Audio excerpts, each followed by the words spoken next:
मोदी सरकार ने middle class को इनकम टैक्स में राहत देते वक्त कहा था कि एक सप्ताह में नया इनकम टैक्स बिल पेश किया जाएगा।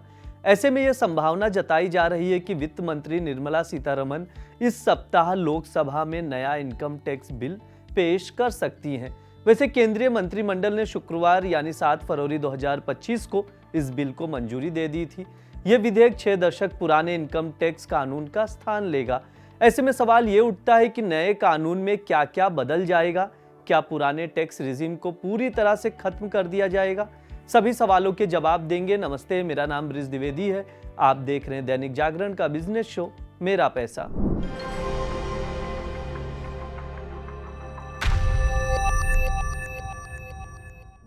सबसे पहले वित्त मंत्री ने टैक्स को लेकर जो रिलीफ दिया वो बता देते हैं। वित्त मंत्री निर्मला सीतारमण ने बजट 2025 के दौरान नए टैक्स स्लैब रेट की घोषणा की। इसके तहत 12 लाख रुपए तक की आय को प्रभावी रूप से टैक्स फ्री कर दिया गया है। पहले नो टैक्स सीमा 7 लाख रुपए तक की थी। इसके अलावा 4 लाख रुपए तक कोई टैक्स नहीं है। 4 से 8 लाख रुपए तक की आय पर 5% टैक्स, 8 से 12 लाख रुपए तक की आय पर 10% और 12 से 16 लाख तक की आय पर 15% और 16 से 20 लाख रुपए तक की आय पर 20% और 20 से 24 लाख रुपए तक की आय पर 25% और 24 लाख से ऊपर की आय पर 30% टैक्स का ऐलान हुआ है। अब आइए जानते हैं नए इनकम टैक्स बिल 2025 में क्या सुधार की संभावना है। नया income tax bill taxation system में एक बड़ा सुधार ला सकता है, ऐसा एक्सपर्ट्स का कहना है। इस बिल का उद्देश्य नियमों का सरलीकरण करना और आम आदमी के हाथ में ज्यादा पैसा बचाना होगा। इस बिल में टैक्स नियम का सरलीकरण, छूट और कटौती को युक्ति संगत बनाना, अनुपालन को सरल बनाना, विवाद समाधान सिस्टम को मजबूत करना, डिजिटल अर्थव्यवस्था के लिए प्रावधान करना जैसे बड़े सुधार की उम्मीद है। एक्सपर्ट्स क्या कह रहे हैं वो भी जान लीजिए। एक्सपर्ट्स का मानना है कि यह बिल टैक्सेशन सिस्टम में सुधार के लिए एक बड़ा कदम उठा सकता है। ओल्ड टैक्स रिजीम का क्या होगा, सुनिए एक्सपर्ट्स ने क्या बताया।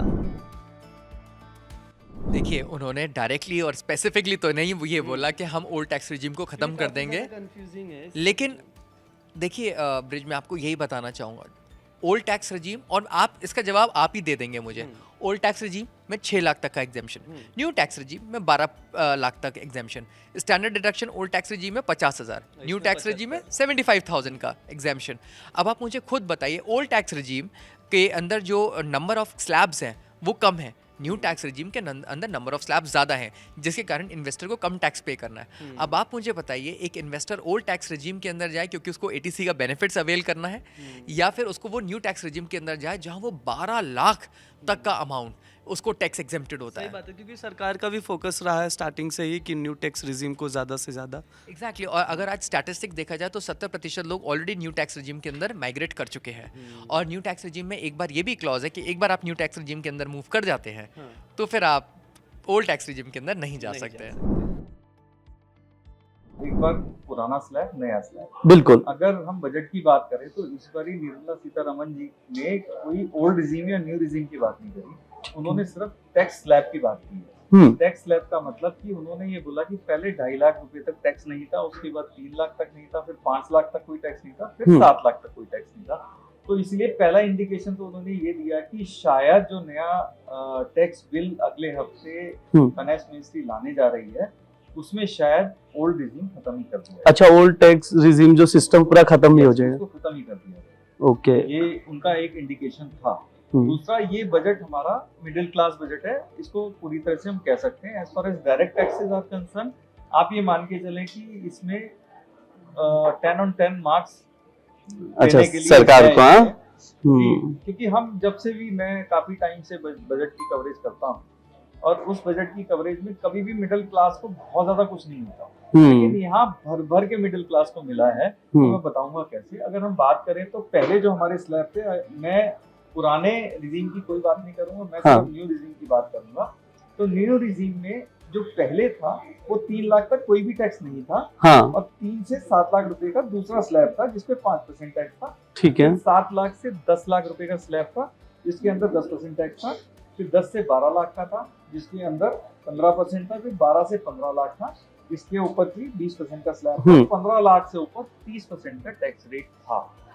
अब आप समझिए कितना बड़ा चेंज आया है कि जो पहला स्लैब 0 से 3 लाख था, उस स्लैब को बढ़ा के 0 से 4 लाख कर दिया गया, यानी पहले स्लैब में 1 लाख रुपए की बढ़ोतरी सीधे सीधे। ओके।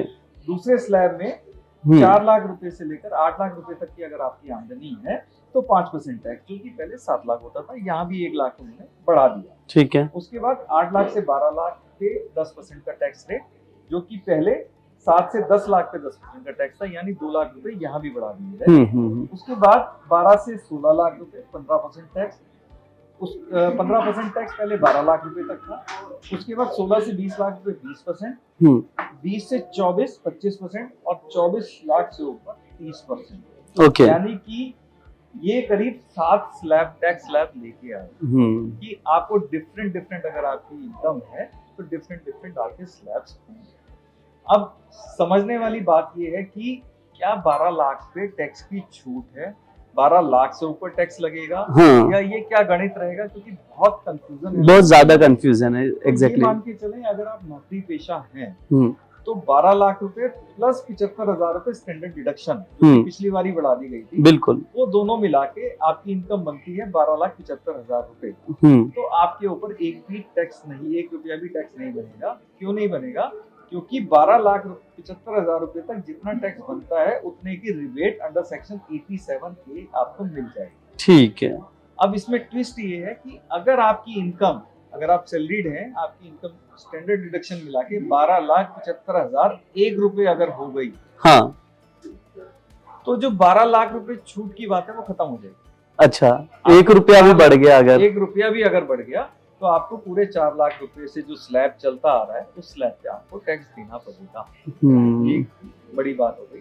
दूसरी बड़ी बात कि पहले हमारा लास्ट स्लैब जो था वो 15 लाख रुपए था, जिसपे 30% टैक्स लगता था। अब जो लास्ट स्लैब है वो मेरा है 24 लाख, यानी 24 लाख रुपए से ऊपर की आमदनी अगर आती है तो आपको 30% टैक्स देना है। तो यानी 15 लाख में से अगर 24 लाख लेस करेंगे तो करीब 9 लाख रुपए का यहाँ पे टैक्स का इम्पैक्ट आता है। अब आइए जानते हैं पुराने कानून को बदलने की जरूरत क्यों पड़ रही है। 6 दशक पुराने मौजूदा आयकर अधिनियम में कई कमियां हैं जो टैक्स सिस्टम को जटिल और बोझिल बनाती हैं।